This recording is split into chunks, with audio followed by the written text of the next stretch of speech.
Bend the knee! Valor Mongolis, everybody, this is Don Willie back again for another epic battles of Ice and Fire. And today I am here in Dorne to present to you Jaime Lannister versus Daario in the Horrors. And this one was suggested by Adam Connick O'Neill.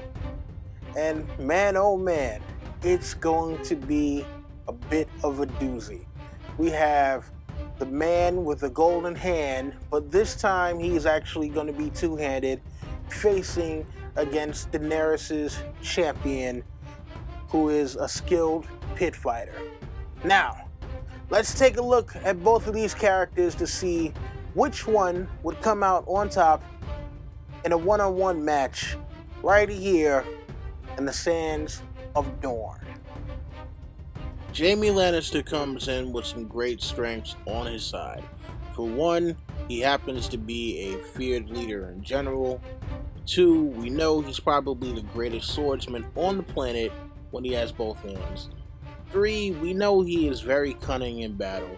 Four, he's armored from head to toe, so that's great protection. Five, he's mounted as a knight. Six, he happens to be very quick.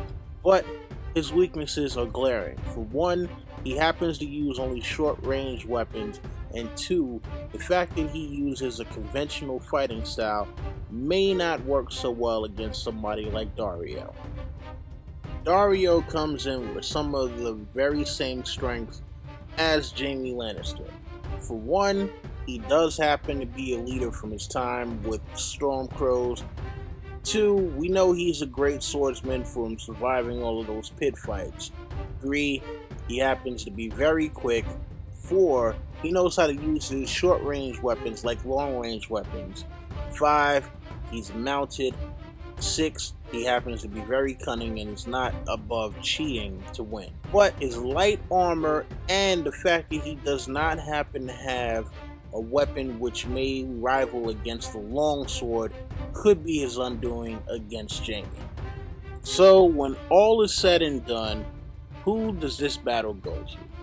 Well, this one was a very close one, just like last week, but in the overall advantage, I'm going to have to give this one to Jaime by a very, very narrow margin.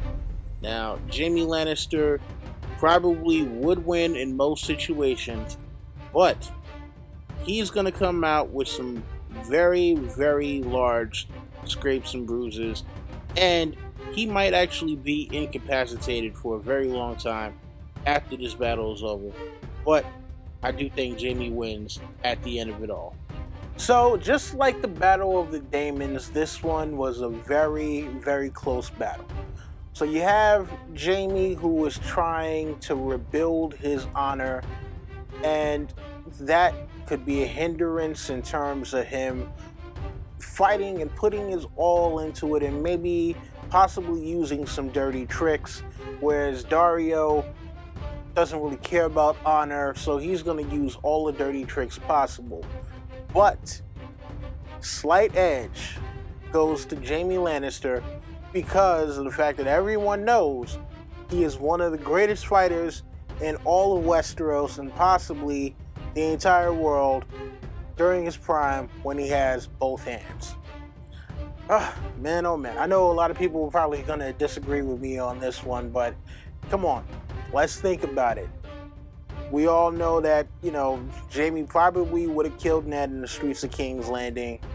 And, man, who has he really been beaten by? Again, thank you to Adam Connick O'Neill for this one. And I will be back next week for another epic battles of Ice and Fire. Haven't decided exactly who that will be yet, but come on, it's going to be good. And listen, I'll try to surprise you as always. Find another great location to do this from. And for all of you guys who happen to be snowed in like I was, man, oh man, I'm going to stay in Dorne for a little while. Listen, you guys already know the deal. Rate, subscribe, share, tell your friends, come back for more. That's been my time. This is Don Willie saying Valor the Horrors.